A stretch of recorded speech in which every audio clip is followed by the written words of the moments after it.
most humans go through life only knowing themselves and knowing the world in one dimension.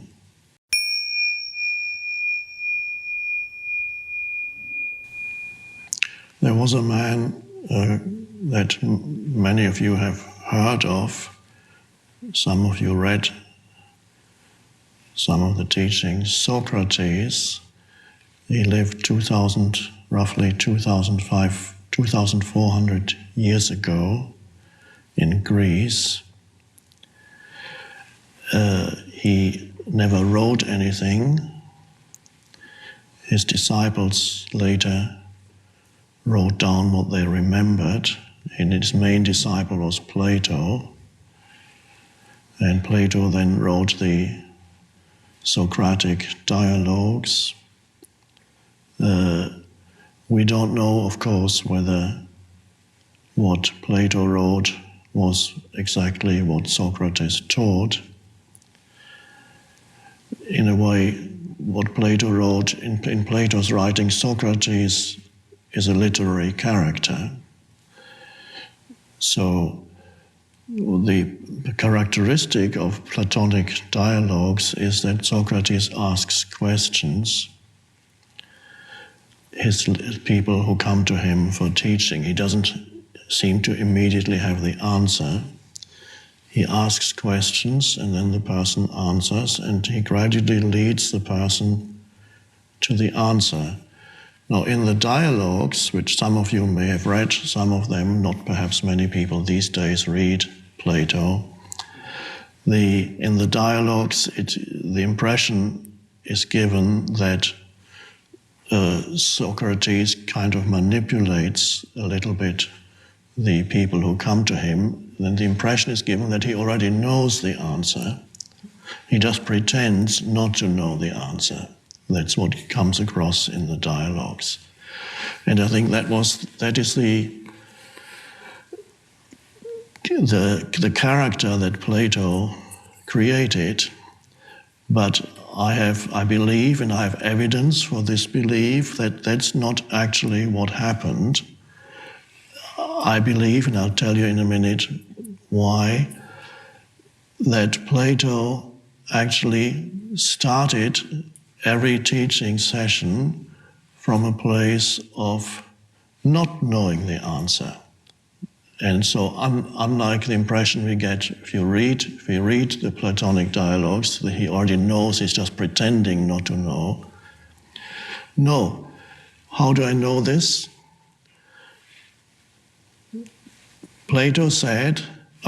Socrates said, "They call me the wisest of all men.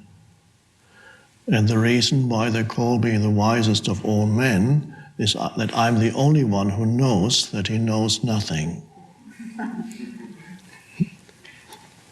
So, and again, when we read it retrospectively, after having read the Platonic dialogues, we think, oh, he's just, again, it's some kind of affectation. He's saying, I know nothing. No, I believe that his genuine starting point was the ability to go into that state of not knowing, rather than coming from already having accumulated knowledge just waiting to come out of his head.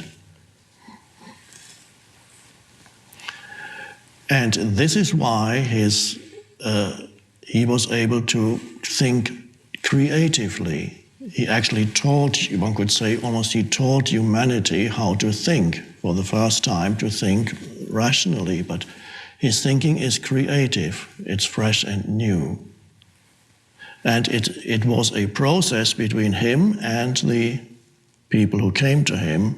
There was an energy field that arose, and out of this energy field, the answers came. Sometimes they came through him, sometimes they came through the people who came to him. Another interesting thing he said, that's not reported in Plato, but written by another disciple of his called Xenophon, and he said that Socrates frequently pointed out that he received counsel from a divine voice. And again, that's something that the Western rationalists try to ignore. To them, Plato is the absolutely clear, rational, analytical, conceptual thinker. And they don't see, because they don't know that dimension within themselves, they don't see the depths out of which his thinking actually came. So he said frequently, as reported by Xenophon, that he received guidance from a divine voice, Socrates. Not in the sense, one doesn't get the sense that some entity spoke through him, but obviously he was referring to inspiration from a dimension within him that was beyond thinking, beyond conceptualization, beyond the rational thought. So the impression we get of Socrates is really we see half the story. We see only the upper half of the iceberg. Well, the iceberg actually is, you see far less than half of it. You see only a tiny fraction of it. And that was when these things are taught at universities and so on, the more important dimension is actually completely missed. They only look at the upper. What's he saying? But where did all that come from? What was the state of consciousness out of which such a creative teaching, such creative thinking could arise? And so it is that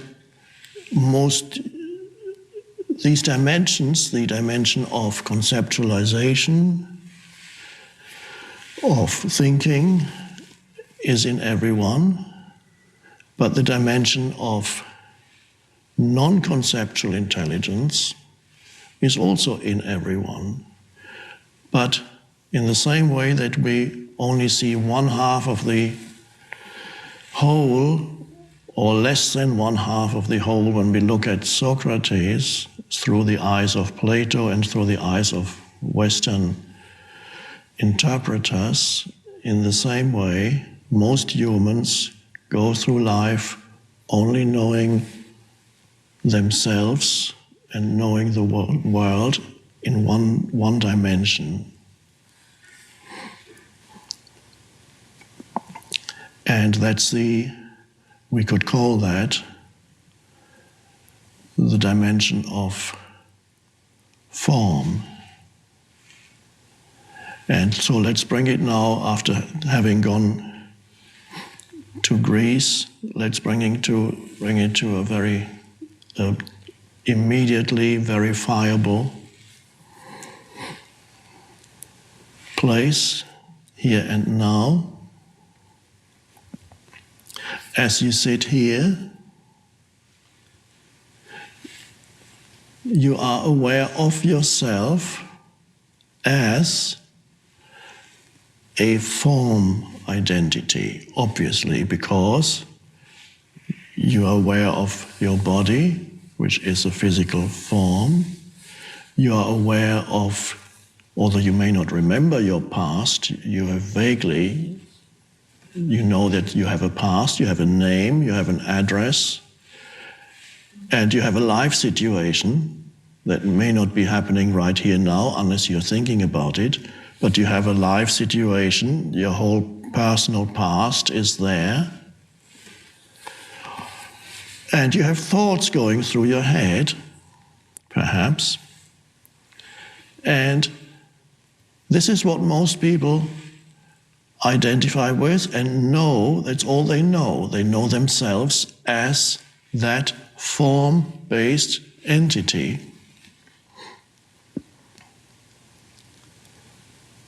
And what else is there? There is that in you which is continuously overlooked, because the world of form, which includes thinking, thoughts that continuously arise. The world of form has such an hypnotic pull, it's so seductive that you follow it. First you have the senses, the outer senses, but more importantly you have the seduction of continuously arising interpretations of what the senses, the sensory input. If you look at your consciousness, your state of consciousness, the sensory input plays a relatively small part in what goes on in your mind. A much greater part of what goes in your mind is either an interpretation of the sensory input that's immediately interpreted through the conditioning of your mind, the filter, or it is ignored completely and you are totally absorbed in the stream of thinking. In other words, totally unaware of your surroundings because you're absorbed in the seduction of thoughts arising and drawing in the totality of your attention, your consciousness. And so you become an entity that consists entirely of thought, the me. And you know no other dimension in you. It's all, and anybody else who says, even if you're totally identified with that, even the suggestion that there may be another dimension would immediately be ridiculed. Or the mind-made entity feels threatened by it.